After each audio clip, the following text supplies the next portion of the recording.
So now you know the basics. You know how to form the subjunctive. You know that it expresses influence. You know that you need two subjects. And you know that when there is influence but only one subject, you are going to use the infinitive. That means the non-conjugated form of the verb. So here I have a few subjects, a few actions, and a few second subjects, and I want you to help me forming the best possible sentences. ¿Sí? Los profesores, el doctor, mi padre y nosotros.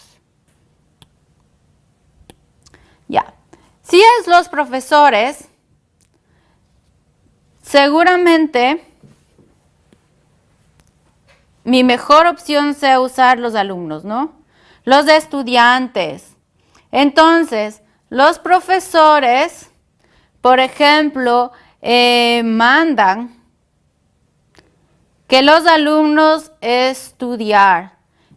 Entonces, si yo quiero hacer una oración, if I want to write a sentence about this, it's gonna be easy. Los profesores mandan que los alumnos estudiar, it's a regular verb, so it's gonna be easy, estudian. Los profesores mandan que los alumnos estudien.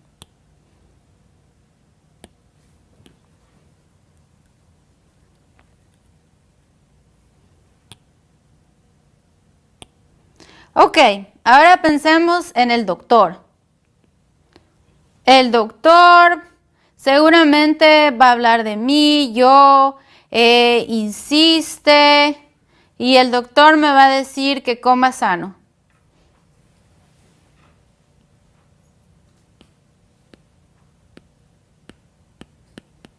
El doctor insiste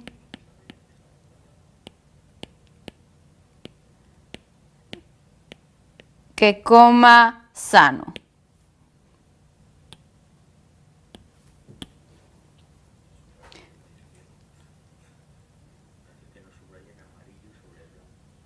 Me queda mi madre y nosotros. Escojamos nosotros como nuestro ejemplo.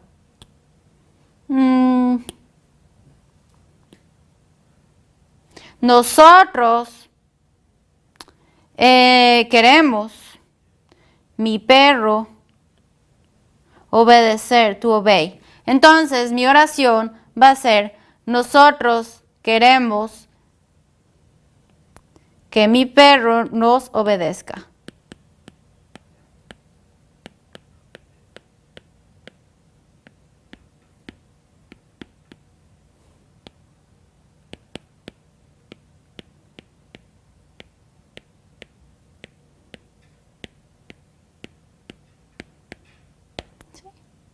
And for the last sentence, mi padre necesita que mi profesor sea claro, ¿sí? Mi padre necesita que mi profesor sea claro. Entonces, aquí tenemos los profesores, los médicos, los padres. Son todas oraciones de influencia. They're all sentences that they are trying to convince somebody to do something else. Como el médico recomienda que yo coma sano, o la profesora quiere que yo estudie, o mi papá quiere que la maestra sea más clara. Ahora pensemos en Nico. Nico quiere bajar de peso, pero a Nico le gusta mucho comer comida chatarra, comer a las 3 de la mañana, tomar muchas bebidas como Coca-Cola. Entonces queremos influenciarle. Y vamos a pensar en 3 palabras o 3 frases típicas de la influencia. Por ejemplo, vamos a usar es necesario, sugiero y te recomiendo. ¿Quién le va a recomendar a Nico esto? ¿Va a ser un médico o su amigo Johnny? Vamos a decir que es el médico, ¿ya? Entonces, el médico va a ser mi primer sujeto. ¿Qué le va a decir? Johnny, te sugiero que tomes menos Coca-Cola. ¿Sí? Johnny, es necesario que camines por lo menos 30 minutos al día.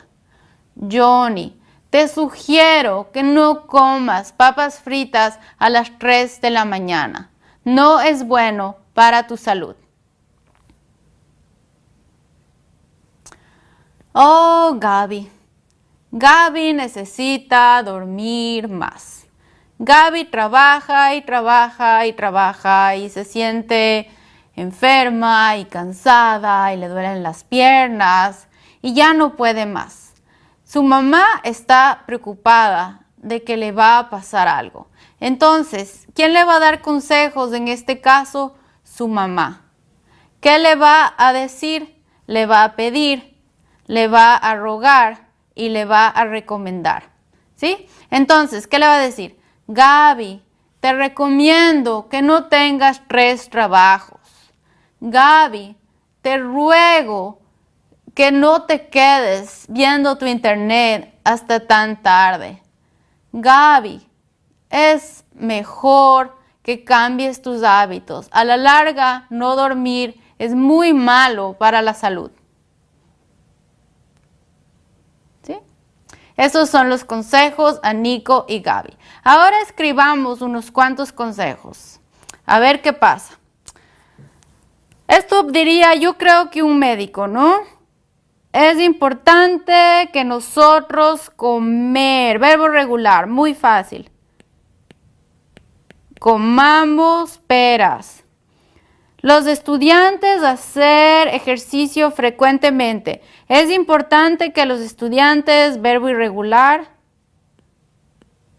hagan ejercicio frecuentemente.